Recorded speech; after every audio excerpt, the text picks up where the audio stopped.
Hey everyone, this is Mr. Fugay, and today we are going to talk about the ratio test, another one of our infinite series tests. So before we get into the test, I have two things I want to share with you. The first is going to be a little bit of a background of factorials and then some properties of exponents. So recall that if I ask you what, for example, 5 factorial is, that's the same thing as saying 5 times 4 times 3 times 2 times 1. Alternatively, another way that you could write 5 factorial is you could say it's 5 times 4 times 3, hit the brakes, and you can write factorial. I could do 5 times 4 factorial, 5 times 4 times 3 times 2 factorial, and so on and so forth. So with that being said, if I look at this first question, I have n plus 1 factorial over n factorial.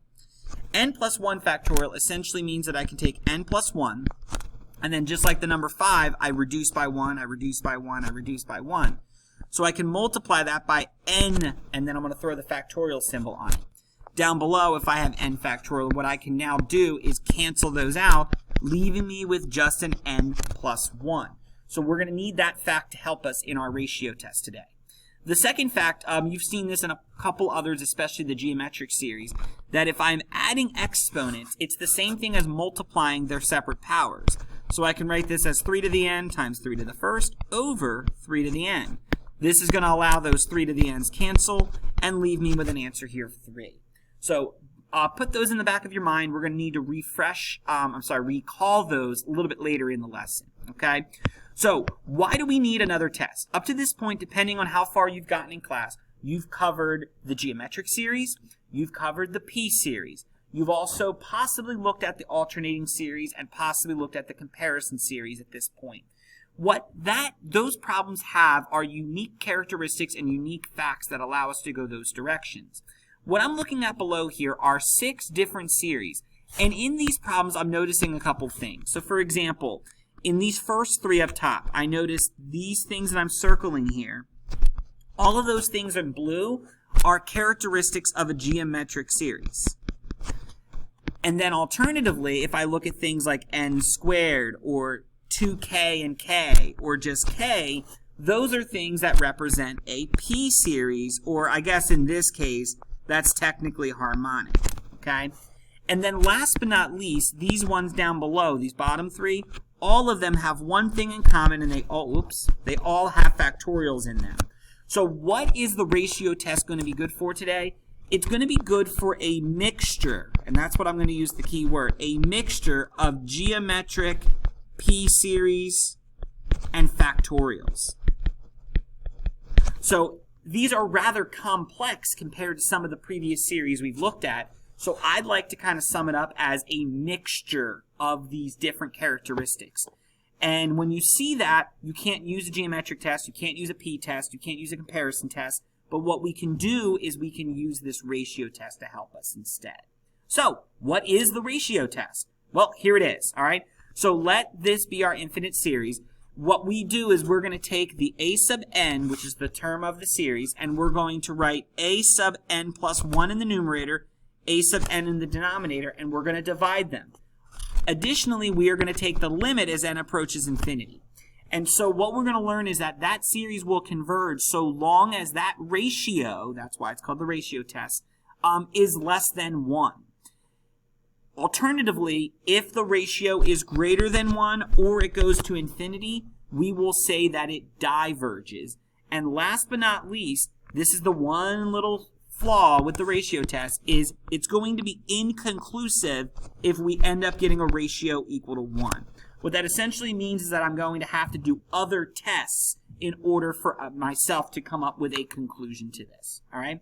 Speaking of that inconclusivity, let's look at an example of where one fails.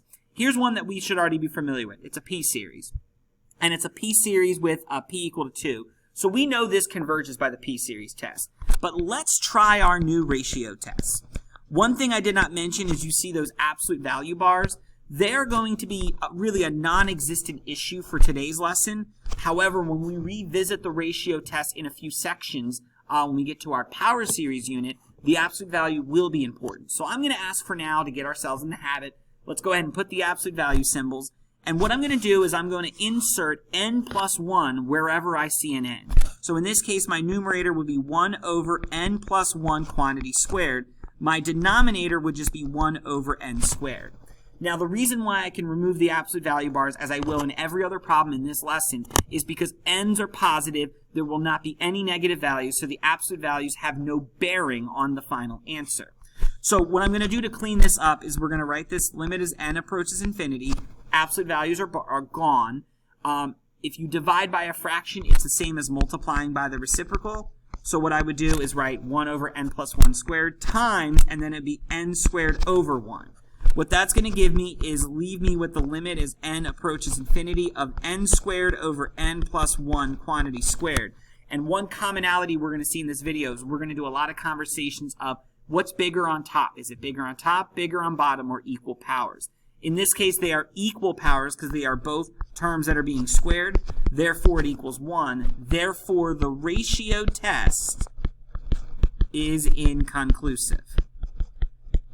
So you would need to use a different test in order to use this. Fortunately, this is a P-series. And in fact, all pure P-series questions are going to come up inconclusive. So we're never going to want to use that ratio test for that. All right.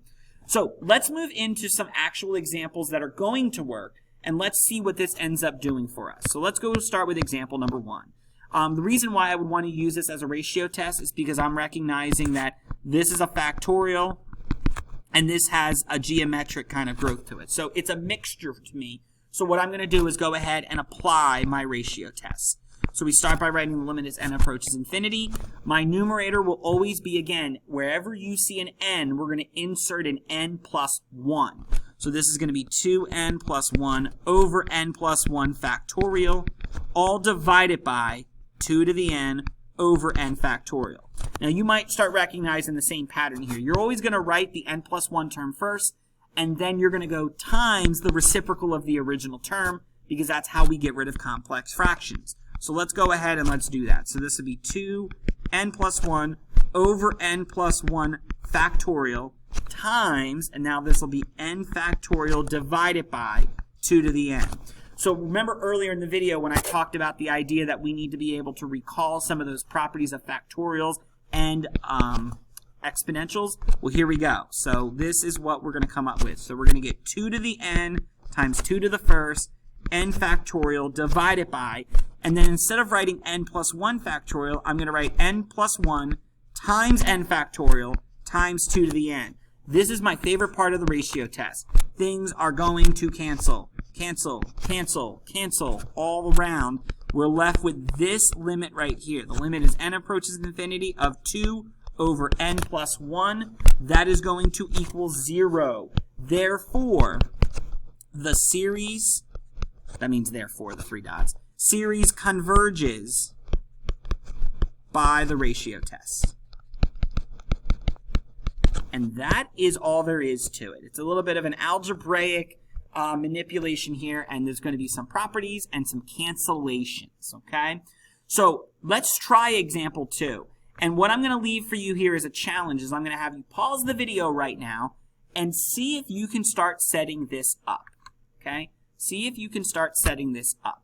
I'm going to get the general setup on here, so go ahead and pause, and I'll have that ready for you in a few seconds. All right, so here we take a look at what I started with. So notice for this one, I immediately skipped to the complex fraction situation just because I know that's going to happen every time. So what we have here, the only thing of note I would say from this is just be careful because that was already 2n plus 1. So again, you're inserting n plus 1 in the place of n. So it really becomes n plus 1, and that's why we're getting n plus 2 as our value here. So if we write this out now, we're going to get n plus 1 quantity squared. This now becomes 2 to the n times 2 squared times 3n. So that's my numerator. Down to my denominator, we would get 3 to the n times 3 to the first. So again, get in the habit of doing that. We would get n squared, and then this is 2 to the n times 2. So again, favorite step here is I get to cancel a bunch of stuff out. 2n and 2n, gone. 3 to the n and 3 to the n, gone. So what we're left with is this limit right here. So let's do this. So we would have 4, because that's 2 squared, n plus 1 squared divided by, and then this would be 6n squared. So with all of that together, we're now going to go ahead and take the limit as n approaches infinity. Since these are the same power, they're going to essentially cancel each other out, leaving me with an answer here of 2/3. Because 2/3 is less than 1, remember, anytime you get the ratio test less than 1, this means that it's going to converge by the ratio test. Boom. I'll throw that exclamation point on there just to cap it off. Okay? I have one last example for you and then a quick summary to wrap up today's video. All right? So for our last example, we want to look at this. And we have n to the n power. So something interesting happens with this one fairly unique example, but I do want to show you how the ratio test can help us come to a conclusion for this problem as well. So once again, we're going to write n plus 1 raised to the n plus 1. That's a little tricky to think about there, but we'll talk about what that does in just a minute. N plus 1 factorial, and then we'll multiply by the reciprocal, just like we've been doing. Throw those absolute value bars in there again, just to get us in the habit for a future lesson. So this becomes n plus 1 to the n, then we can say this is just n plus 1. I like to do that because, again, I'm using that property of exponents to help split things up so that I'll be able to do some cancellation in just a few minutes, because down here, n plus 1 factorial can be written as n plus 1 times n factorial. So that's going to allow me to do some really important cancellation. Those n plus 1s are gone. Those n factorials are gone. And so the limit I'm left with here is something that I don't know if we're familiar with, or if you are familiar with, you may have forgotten it, okay? How do I evaluate a situation like this? So this is going to equal, I'm going to write it a different way for you. So its limit as n approaches infinity. I can write this as n plus 1 over n raised to the n. And if you don't recognize that recognize that limit, that's actually a very popular, no, maybe I won't say popular, very famous limit, in fact. If I go back to my pre-calculus day, there was a limit that we probably talked about that looked something like this. And if you Google that particular limit, that limit is equal to the constant e. So this is a very obscure one, and this is why I put it in this video, so that you would just be aware of what it was. So this particular limit is going to be equal to e. That is greater than 1, therefore my conclusion is the series diverges, in this case, by the ratio test. Okay? So I'm just going to leave this here as my last thought on this question. This is pretty obscure. I'm not going to say that this is for sure going to be a question about the ratio test on the AP exam, but understand that we should know that the definition of E is actually going to be equal to this limit. Okay? So our time is almost up here because I have a 15-minute time limit. So as we head into the final minute here, I want to remind you of something here that you may or may not have noticed in this video. We've done a lot of big on top, big on bottom when we're comparing these limits to one another. So I want you to recognize here that when we talk about n going to infinity, the factorial is always going to grow the quickest, okay? So if we can go into our Olympic mode here and talk about who gets the gold medal, that's going to go to our friend the factorial. Okay, that grows pretty much quicker than everything else.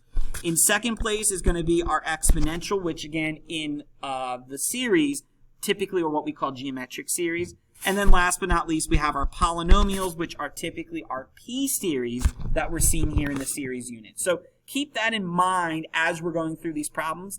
And lastly, some key points to remember. The ratio test is indeed a powerful tool to determine convergence of complicated series. So the more complicated these series look, the more I think ratio test is my favorite one to use.